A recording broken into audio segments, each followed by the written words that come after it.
ಎಂಟೆಳೆ ದಾರ ತೊಗೊಂಡಿದ್ದೀನಿ. Needle number 10.075 mm.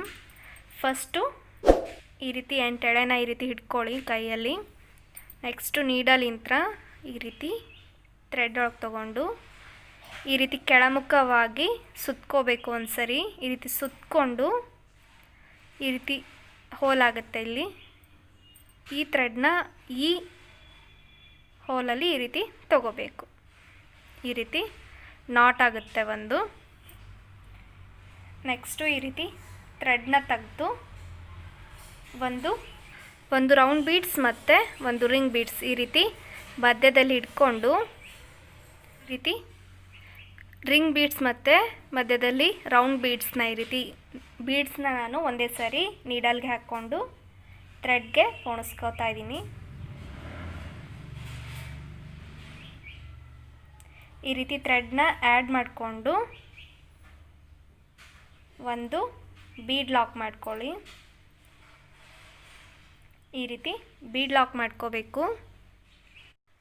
ಈ ರೀತಿ ಬೀಡ್ ಲಾಕ್ ಆದಮೇಲೆ ನೆಕ್ಸ್ಟು ನಾನು 1 2 2 ಚೈನ್ ತೊಗೊಂಡು ನೀಡಲ್ ಮೇಲೆ ಒಂದ್ಸರಿ ಥ್ರೆಡ್ನ ಸುತ್ತಕೊಂಡು ರಿಂಗ್ ಒಳಗಡೆ ನೀಡಲ್ನ ಹಾಕಿ ಥ್ರೆಡ್ನ ತೊಗೊಳ್ಳಿ. ನೀಡಲ್ ಮೇಲೆ 3 ಥ್ರೆಡ್ ಆಗುತ್ತೆ ನೋಡಿ. ಈ ರೀತಿ 3 ಥ್ರೆಡ್ ಆದಮೇಲೆ ಈ ಥ್ರೆಡ್ನ ಫಸ್ಟ್ 2ರಲ್ಲಿ ತೊಗೊಳ್ಳಿ. ಆಮೇಲೆ ಇವಾಗ ನೀಡಲ್ ಮೇಲೆ 2 ಥ್ರೆಡ್ ಆಗಿದೆಯಲ್ಲ, ಈ 2 ಥ್ರೆಡ್ನು ಒಂದು ಮಾಡ್ಕೊಳ್ಳಿ. ಒಂದು ಕಂಬ ಆಯಿತು. ಮತ್ತೆ ನೀಡಲ್ ಮೇಲೆ ಒಂದ್ಸರಿ ಥ್ರೆಡ್ನ ಸುತ್ತಕೊಂಡು ಸೇಮ್ ರಿಂಗಿಗೆ ನೀಡಲ್ನ ಹಾಕಿ ಥ್ರೆಡ್ನ ತೊಗೊಳ್ಳಿ. ನೀಡಲ್ ಮೇಲೆ 3 ಥ್ರೆಡ್ ಆಗುತ್ತೆ. ಫಸ್ಟ್ 2ಅನ್ನು ಒಂದು ಮಾಡ್ಕೊಳ್ಳಿ. ಆಮೇಲೆ ಈ 2 ಥ್ರೆಡ್ನು ಒಂದು ಮಾಡ್ಕೊಳ್ಳಿ. 2 ಕಂಬ,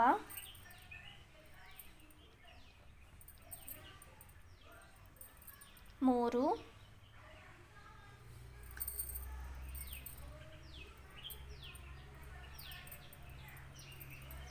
4, 5,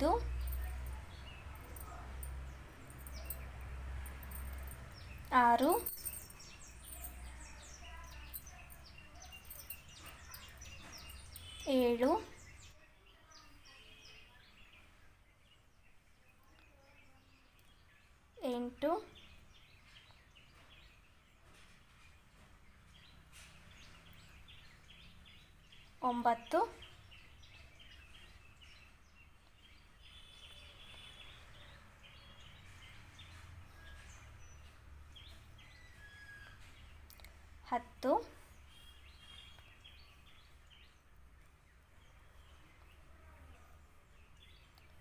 7, 8, 9, 10, 11, 12, 13,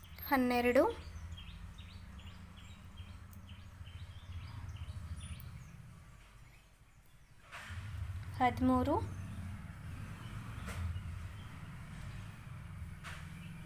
15,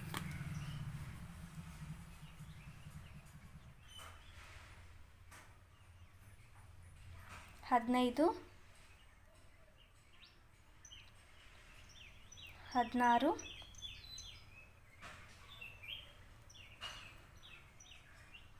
17, 18,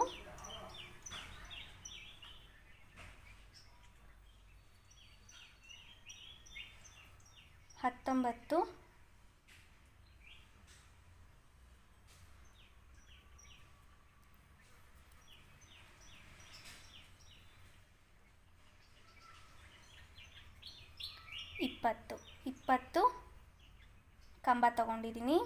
ಈ ರೀತಿ 20 ಕಂಬ ಆದಮೇಲೆ ನೆಕ್ಸ್ಟು ಫಸ್ಟ್ 2 ಚೈನ್ ತೊಗೊಂಡಿದ್ವಲ್ಲ ಅಲ್ಲಿಗೆ ನೀಡಲ್ನ ಹಾಕಿ ಥ್ರೆಡ್ನ ತೊಗೊಂಡು ಈ ರೀತಿ ನೋಡಿ ನೀಡಲ್ನ ಹಾಕಿ ಥ್ರೆಡ್ನ ತೊಗೊಳ್ಳಿ. ಈ ಥ್ರೆಡ್ನ ಒಂದೇ ಸಾರಿ ಈ ರೀತಿ ತೊಗೋಬೇಕು. ಇದು ಸ್ಲಿಪ್ ಸ್ಟಿಚ್ ಅಂತ ಕರೀತಾರೆ. ಇವಾಗ ಒಂದು ಚೈನ್ನ ತೊಗೊಂಡು ಥ್ರೆಡ್ನ ಎಳೆದು ಥ್ರೆಡ್ನ ಕಟ್ ಮಾಡ್ಕೊಳ್ಳಿ. ಈ ರೀತಿ ಥ್ರೆಡ್ನ ಕಟ್ ಮಾಡಿ ಎಳೆದ್ರೆ ಲಾಕ್ ಆಗುತ್ತೆ. 20 ಅಥವಾ 22 ಕೂಡ ತೊಗೋಬೋದು. ನಾನಿಲ್ಲಿ 20 ಕಂಬ ತೊಗೊಂಡಿದ್ದೀನಿ. ಇದನ್ನು ಈ ಥ್ರೆಡ್ ಕೂಡ ಚಿಕ್ಕದಾಗಿ ಕಟ್ ಮಾಡಿ ಈ ರೀತಿ ಬ್ಯಾಕ್ ಸೈಡಲ್ಲಿ ಗ್ಲೂ ಹಾಕಿದರೆ ಸ್ಟಿಫ್ ಆಗಿರುತ್ತೆ. ನೆಕ್ಸ್ಟ್ ನಾನು ಈ ಥರ ಬೀಡ್ಸ್ನ ತೊಗೊಂಡಿದ್ದೀನಿ. ಗೆಜ್ಜೆ ಥರ ಕಾಣಿಸುತ್ತೆ ಇದು ನೋಡಿ, ಆ್ಯಂಟಿಕ್ ಬೀಡ್ ಇದು. ಈ ರೀತಿ ಬೀಡ್ಸ್ನ ತೊಗೊಂಡಿದ್ದೀನಿ. ನೀವು ನಾರ್ಮಲಾಗಿ ಯೂಸ್ ಮಾಡೋ ರೌಂಡ್ ಗೋಲ್ಡ್ ಬೀಡ್ಸ್ ಕೂಡ ಹಾಕ್ಬೋದು. ನೆಕ್ಸ್ಟ್ ಲೈನ್ಗೆ ನಾನು ಈ ಕಲರ್ ಥ್ರೆಡ್ನ ತೊಗೊಂಡಿದ್ದೀನಿ ನೋಡಿ. ಇದು ಡಿಸೈನ್ ಸೀದಾ ಇದೆ, ಇದು ಉಲ್ಟಾ. ಈ ರೀತಿ ತೊಗೋಬೇಕು. ಇಲ್ಲಿ ನಾವು ಸ್ಟಾರ್ಟಿಂಗ್ ಥ್ರೆಡ್ ಕಾಣಿಸುತ್ತಲ್ಲ, ಇದು ಸ್ಟಾರ್ಟಿಂಗು, ಇದು ಎಂಡಿಂಗು. ಇವಾಗ ನಾನು ಈ ರೀತಿ ಗಂಟು ಕಟ್ಟಿರೋ ಥ್ರೆಡ್ನ ತಗೊಂಡು ಸ್ಟಾರ್ಟಿಂಗಲ್ಲೇ ಈ ರೀತಿ ನೋಡಿ, ಇದು ಸ್ಟಾರ್ಟಿಂಗ್ ಕಂಬ, ಇಲ್ಲಿಗೆ ನಾನು ನೀಡಲ್ನ ಹಾಕಿ ಥ್ರೆಡ್ನ ತಗೊಂಡು ಲಾಕ್ ಮಾಡ್ಕೋತಾ ಇದ್ದೀನಿ. ಈ ರೀತಿ ಥ್ರೆಡ್ನ ತೊಗೊಂಡು ಒಂದು ಸಿಂಗಲ್ ಕ್ರೋಶೆ ಹಾಕಿ ಲಾಕ್ ಮಾಡ್ಕೊಳ್ಳಿ. ಈ ರೀತಿ ಲಾಕ್ ಮಾಡಿದ ಮೇಲೆ 1 2 2 ಚೈನ್ ತೊಗೋಬೇಕು. 2 ಚೈನ್ ತೊಗೊಂಡಿದ್ದೀನಿ. 2 ಚೈನ್ ಆದಮೇಲೆ ಥ್ರೆಡ್ನ ತೆಗೆದು ಒಂದು ಬೀಡ್ಸ್ನ ಆ್ಯಡ್ ಮಾಡ್ಕೋತಾ ಇದ್ದೀನಿ. ಈ ರೀತಿ ಬೀಡನ್ನ ಆ್ಯಡ್ ಮಾಡಿಕೊಂಡು ಈ ರೀತಿ ಥ್ರೆಡ್ ಒಳಗೆ ಆ್ಯಡ್ ಮಾಡ್ಕೋಬೇಕು. ಥ್ರೆಡ್ನೊಳಗೆ ಆ್ಯಡ್ ಮಾಡ್ಕೊಂಡಿದ ಮೇಲೆ ನೀಡಲ್ ಮೇಲೆ ಒಂದ್ಸರಿ ಥ್ರೆಡ್ನ ಸುತ್ತಕೊಂಡು ನೆಕ್ಸ್ಟ್ ಕಂಬದ ಮಧ್ಯ ಮೇಲ್ಗಡೆ ಗ್ಯಾಪ್ ಇರುತ್ತಲ್ಲ, ಈ ರೀತಿ ಇಲ್ಲಿಗೆ ನೀಡಲ್ನ ಹಾಕಿ ಥ್ರೆಡ್ನ ತಗೊಳ್ಳಿ. ನೀಡಲ್ ಮೇಲೆ 3 ಥ್ರೆಡ್ ಆಗುತ್ತೆ.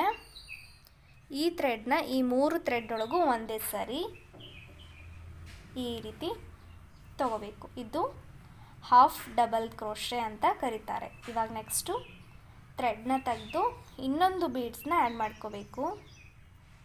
ಈ ರೀತಿ ಇನ್ನೊಂದು ಬೀಡ್ಸ್ನ ಆ್ಯಡ್ ಮಾಡ್ಕೊಳ್ಳಿ. ಬೀಡನ್ನ ಆ್ಯಡ್ ಮಾಡಿಕೊಂಡು ನೀಡಲ್ ಮೇಲೆ ಒಂದ್ಸರಿ ಥ್ರೆಡ್ನ ಸುತ್ತಕೊಂಡು ನೆಕ್ಸ್ಟ್ ಕಂಬದ ಮಧ್ಯ ಮೇಲ್ಗಡೆ ಈ ರೀತಿ ಗ್ಯಾಪ್ ಇರುತ್ತೆ, ಅಲ್ಲಿಗೆ ನೀಡಲ್ನ ಹಾಕಿ ಥ್ರೆಡ್ನ ತಗೊಳ್ಳಿ. ನೀಡಲ್ ಮೇಲೆ 3 ಥ್ರೆಡ್ ಕಾಣಿಸುತ್ತೆ. ಈ ಥ್ರೆಡ್ನ ಈ 3 ಥ್ರೆಡ್ ಒಳಗೂ ಒಂದೇ ಸಾರಿ ಈ ರೀತಿ ತಗೋಬೇಕು. ಇದಕ್ಕೆ ಹಾಫ್ ಡಬಲ್ ಕ್ರೋಶೆ ಅಂತ ಕರೀತಾರೆ.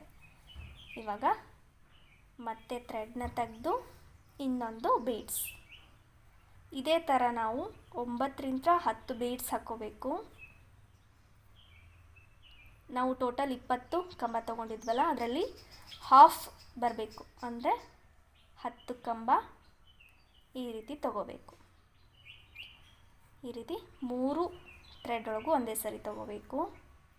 ಮತ್ತು ಥ್ರೆಡ್ನ ತೆಗೆದು ಇನ್ನೊಂದು ಬೀಡ್ಸ್,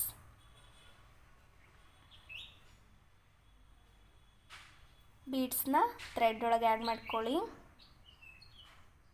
ಈ ರೀತಿ ಬೀಡನ್ನ ಆ್ಯಡ್ ಮಾಡ್ಕೊಂಡಿದ್ಮೇಲೆ ನೆಕ್ಸ್ಟು ನೀಡಲ್ ಮೇಲೆ ಒಂದ್ಸರಿ ಥ್ರೆಡ್ನ ಸುತ್ತಕೊಂಡು ನೆಕ್ಸ್ಟ್ ಕಂಬದ ಮೇಲ್ಗಡೆ ಗ್ಯಾಪ್ ಥರ ಇರುತ್ತೆ, ಅಲ್ಲಿಗೆ ನೀಡಲ್ನ ಹಾಕಿ ಥ್ರೆಡ್ನ ತಗೊಳ್ಳಿ.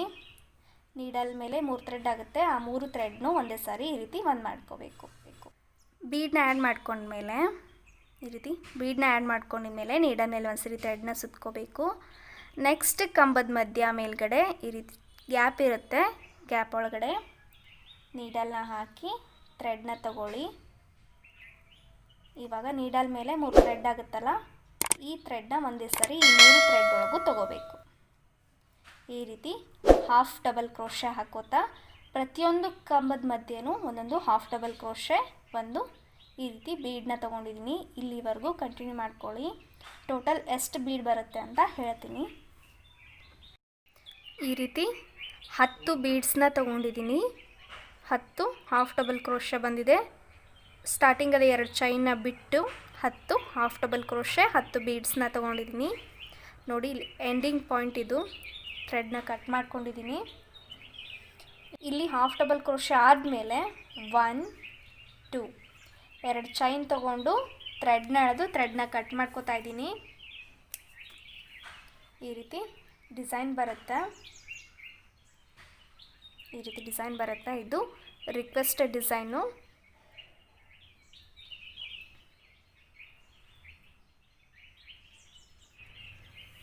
ಈ ರೀತಿ ಎಕ್ಸ್ಟ್ರಾ ಥ್ರೆಡ್ ಇರುತ್ತಲ್ಲ, ಅದನ್ನ ಚಿಕ್ಕದಾಗಿ ಕಟ್ ಮಾಡ್ಕೊಳ್ಳಿ. ಈ ರೀತಿ ಚಿಕ್ಕದಾಗಿ ಕಟ್ ಮಾಡಿಕೊಂಡು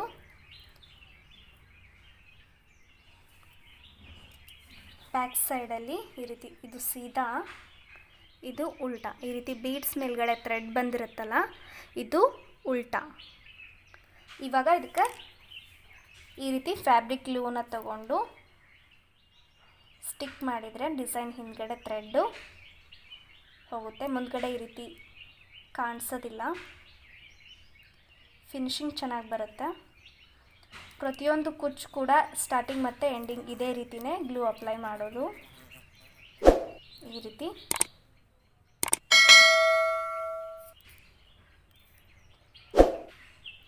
ಥ್ರೆಡ್ನ ಸ್ಟಿಕ್ ಮಾಡಬೇಕು. ಈ ರೀತಿ ಡಿಸೈನ್ ಬರುತ್ತೆ. ಇದು ಒಣಗಿದ ಮೇಲೆ ಸೀರೆಗೆ ಅಟ್ಯಾಚ್ ಮಾಡ್ಬೋದು.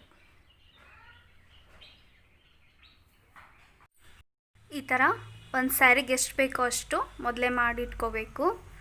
ನಾನಿಲ್ಲಿ ಈ ರೀತಿ ದೊಡ್ಡ ಬೀಡ್ಸ್ನ ತೊಗೊಂಡಿದ್ದೀನಿ. ರಿಕ್ವೆಸ್ಟಲ್ಲಿ ಇದೇ ರೀತಿ ದೊಡ್ಡ ಬೀಡ್ಸ್ನ ಯೂಸ್ ಮಾಡಿದ್ದು. ಇದನ್ನ ಮೇಲ್ಗಡೆ ಈ ರೀತಿ ಸ್ಟಿಚ್ ಮಾಡಬೇಕು. ಈ ರೀತಿ ಸ್ಯಾರಿ ಎಡ್ಜಲ್ಲಿ ಪಲ್ಲುವಲ್ಲಿ ಈ ರೀತಿ ಈ ಕಡೆ ಬರಬೇಕು ಡಿಸೈನು. ಈ ರೀತಿ ಮಾಡಿಕೊಂಡು ಇಲ್ಲಿ ಮೇಲ್ಗಡೆ ಈ ಬೀಡ್ಸ್ನ ಸ್ಟಿಚ್ ಮಾಡಬೇಕು. ಈ ರೀತಿ ಡಿಸೈನ್ ಇದೆ ಇದು. ಇಲ್ಲಾಂದರೆ ಈ ಥರ ಕೂಡ ಇಲ್ಲಿ ಸ್ಟಿಚ್ ಕೂಡ ಮಾಡ್ಬೋದು. ಆಲ್ರೆಡಿ ಈ ಥರ ವಿಡಿಯೋ ಅಪ್ಲೋಡ್ ಮಾಡಿದ್ದೀನಿ. ಈ ಥರ ಕೂಡ ನೀವು ಸ್ಟಿಚ್ ಕೂಡ ಮಾಡ್ಬೋದು. ಇವಾಗ ಬಟ್ಟೆಗೆ ಹೇಗೆ ಸ್ಟಿಚ್ ಮಾಡೋದು ಅಂತ ನೋಡೋಣ. 2 ಎಳೆ ದಾರನ ಸೂಜಿಗೆ ಹಾಕಿ ಪೊಣಿಸಿಟ್ಕೊಂಡಿದ್ದೀನಿ. ಟೋಟಲ್ 4 ಎಳೆ ಇದೆ. ಇದು ಎಂಡಿಂಗಲ್ಲಿ ನಾಟ್ ಮಾಡ್ಕೊಂಡಿದ್ದೀನಿ. ಈ ರೀತಿ ನಾಟ್ ಮಾಡ್ಕೊಳ್ಳಿ. ಟೋಟಲ್ 4 ಎಳೆ ಇದೆ ಇದು. ಇವಾಗ ಇದನ್ನೇ ಸ್ಯಾರಿ ಎಡ್ಜ್ ಅಂತ ಅಂದ್ಕೊಂಡು ಸ್ಟಿಚ್ ಮಾಡ್ಕೋಬೇಕು. ನೋಡಿ ಈ ರೀತಿ ಇದು ಅರ್ಧ ಭಾಗ ಮೇಲ್ಗಡೆ ಬರಬೇಕು. ಸ್ಯಾರಿ ಎಡ್ಜಿಗೆ ಅರ್ಧ ಡಿಸೈನ್ ಈ ರೀತಿ ಮೇಲ್ಗಡೆ ಬರಬೇಕು, ಅರ್ಧ ಈ ರೀತಿ ಬರಬೇಕು. ಈ ರೀತಿ ಹಿಡ್ಕೊಂಡು ಫಸ್ಟು ಸೆಂಟ್ರಲ್ಲಿ ಮೇಲ್ಗಡೆ ಈ ರೀತಿ ನೀಡಲ್ನ ಹಾಕಿ ಮೇಲ್ಗಡೆ ತಗೊಳ್ಳಿ. ಈ ರೀತಿ ನಾಟ್ ಬ್ಯಾಕ್ ಸೈಡ್ ಬರುತ್ತೆ. ಇವಾಗ ಒಂದು ಬೀಡ್ಸ್ನ ತಗೊಳ್ಳಿ. ಬೀಡನ್ನ ತಗೊಂಡು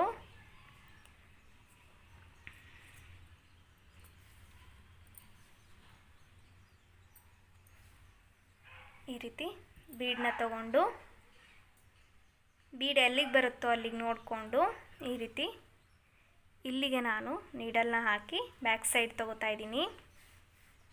ಈ ರೀತಿ ಬೀಡ್ಸು ಬ್ಯಾಕ್ ಸೈಡ್ಗೆ ಈ ರೀತಿ ಥ್ರೆಡ್ ತೊಗೊಂಡಿದ್ದೀನಿ. ಮತ್ತು ಇವಾಗ ಇಲ್ಲಿ ಫಸ್ಟ್ ತೊಗೊಂಡ್ವಲ್ಲ ಅಲ್ಲೇ ನಾನು ನೀಡಲ್ನ ತಗೋತಾ ಇದ್ದೀನಿ. ನೋಡಿ ಫಸ್ಟು ನಾವಿಲ್ಲಿ ನಾಟ್ ಮಾಡ್ಕೊಂಡಿದ್ವಲ್ಲ, ಫಸ್ಟು ತೊಗೊಂಡು ಅದೇ ಜಾಗಕ್ಕೆ ನಾನು ಇನ್ನೊಮ್ಮೆ ಈ ರೀತಿ ನೀಡಲ್ನ ಮೇಲ್ಗಡೆ ತಗೋತಾ ಇದ್ದೀನಿ. ಈ ರೀತಿ ತಗೊಂಡು ಮತ್ತೆ ದೊಡ್ಡ ಬೀಡ್ಸ್ ಒಳಗಡೆ ನೀಡಲ್ನ ಹಾಕಿ ಇನ್ನೊಂದು ಸ್ಟಿಚ್ನ ತಗೋತಾ ಇದ್ದೀನಿ.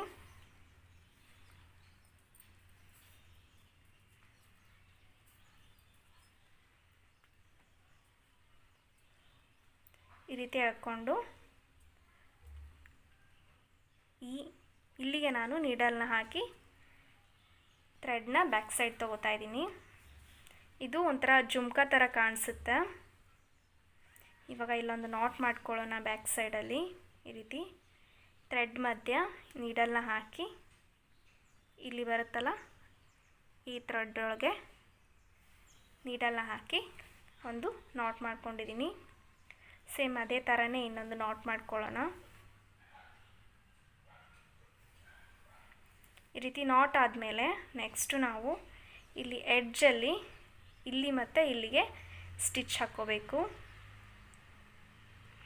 ಇವಾಗ ಇಲ್ಲಿಗೆ ನಾನು ನೀಡಲ್ನ ತಗೋತಾ ಇದ್ದೀನಿ ಬ್ಯಾಕ್ ಸೈಡಿಂದ.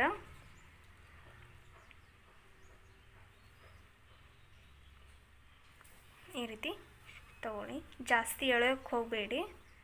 ಈ ರೀತಿ ತಗೊಂಡು ಅದ್ರ ಪಕ್ಕನೇ ನೋಡಿ 2 ಎಳೆ ಥ್ರೆಡ್ನ ತಗೊಂಡು ಈ ರೀತಿ ಮತ್ತೆ ಕೆಳಗಡೆ ನಾವು ನೀಡಲ್ನ ತಗೋಬೇಕು. ಥ್ರೆಡ್ನ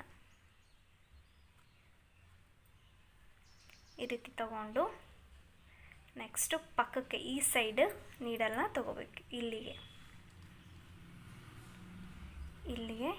ನೀಡಲ್ನ ಹಾಕಿ ಥ್ರೆಡ್ನ ಎಳ್ಕೊಂಡು ಅದ್ರ ಪಕ್ಕನೇ 2 ಎಳೆ ಬಿಟ್ಕೊಂಡು ನೀವು ಬ್ಯಾಕ್ ಸೈಡಲ್ಲಿ ಈ ರೀತಿ ಥ್ರೆಡ್ನ ತಗೋಬೇಕು. ಇಲ್ಲೂ ಕೂಡ 2 ನಾಟ್ ಮಾಡ್ಕೊಳ್ಳಿ. ಈ ರೀತಿ ತೊಗೊಂಡಿರ್ತೀವಲ್ಲ ಥ್ರೆಡ್ಡು, ಇವಾಗ ಬಟ್ಟೆಗೆ ಈ ರೀತಿ ನೀಡಲ್ನ ಹಾಕಿ ಥ್ರೆಡ್ನ ತಗೊಳ್ಳಿ. ಈ ಥ್ರೆಡ್ ಒಳಗಡೆ ನೀಡಲ್ನ ಹಾಕಿ ನಾಟ್ ಮಾಡ್ಕೋಬೇಕು. ಈ ರೀತಿ 1-2 ಸರಿ ನಾಟ್ ಮಾಡ್ಕೋಬೇಕು.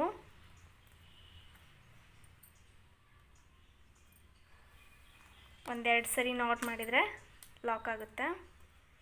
ಈ ರೀತಿ ಡಿಸೈನ್ ಬರುತ್ತೆ. ನೀವು ಸಣ್ಣ ಬೀಡ್ಸ್ ಕೂಡ ಹಾಕ್ಬೋದು. ರಿಕ್ವೆಸ್ಟೆಡ್ ಡಿಸೈನಲ್ಲಿ ಇದೇ ರೀತಿ ದೊಡ್ಡ ಬೀಡ್ಸ್ ಇತ್ತು, ಹಾಗಾಗಿ ನಾನು ದೊಡ್ಡ ಬೀಡ್ಸ್ನ ಹಾಕಿದ್ದೀನಿ. ನೀವು ಇದೇ ಡಿಸೈನ್ನ ಈ ರೀತಿ ಇಲ್ಲಿ ಕೆಳಗಡೆ ಕೂಡ ಸ್ಟಿಚ್ ಮಾಡಿ ಹಾಕ್ಬೋದು. ನಿಮಗೆ ಯಾವ ರೀತಿ ಇಷ್ಟ ಆಗುತ್ತೋ ಆ ರೀತಿ ಸ್ಟಿಚ್ ಮಾಡ್ಕೋಬೋದು. ಈ ರೀತಿ ಸ್ವಲ್ಪ ಒಂದು 2 ಬೆರಳಷ್ಟು ಗ್ಯಾಪ್ನ ಬಿಟ್ಕೊಂಡು ನೆಕ್ಸ್ಟ್ ಡಿಸೈನ್ನ ಸ್ಟಿಚ್ ಮಾಡ್ಕೋಬೋದು. ಈ ರೀತಿ ಮೇಲ್ಗಡೆ ಬೇಕಾದರೆ ನೀವು ಸಣ್ಣ ಬೀಡ್ಸ್ನು ಕೂಡ ಹಾಕ್ಬೋದು. ಇದೇ ಡಿಸೈನ್ನ ನಾನು ರಿಂಗ್ ಹಾಕ್ದೇನೆ ಮತ್ತು ಇದು ನಾರ್ಮಲ್ ಬೀಡ್ಸ್ ಹಾಕಿದ್ದೀನಿ. ಆಲ್ರೆಡಿ ಅಪ್ಲೋಡ್ ಮಾಡಿದ್ದೀನಿ, ಅದನ್ನು ಚೆಕ್ ಮಾಡಿ. ಈ ರೀತಿ ಎಕ್ಸ್ಟ್ರಾ ಥ್ರೆಡ್ನ ಕಟ್ ಮಾಡಿಕೊಂಡ್ರೆ ಡಿಸೈನ್ ಕಂಪ್ಲೀಟ್ ಆಗುತ್ತೆ. ಈ ರೀತಿ ಡಿಸೈನ್ ಬರುತ್ತೆ ನೋಡಿ. ಡಿಸೈನ್ ಕಂಪ್ಲೀಟ್ ಆಗಿದೆ, ಈ ರೀತಿ ಬಂದಿದೆ. ಈ ಡಿಸೈನ್ ಇಷ್ಟ ಆಗಿದ್ದರೆ ಲೈಕ್ ಮಾಡಿ, ಶೇರ್ ಮಾಡಿ, ಕಮೆಂಟ್ ಮಾಡಿ. ಇನ್ನೂ ಯಾರಾದರೂ ಸಬ್ಸ್ಕ್ರೈಬ್ ಮಾಡದೆ ನೋಡ್ತಾ ಇದ್ದರೆ ಇವಾಗಲೇ ಸಬ್ಸ್ಕ್ರೈಬ್ ಮಾಡಿ. Thank you.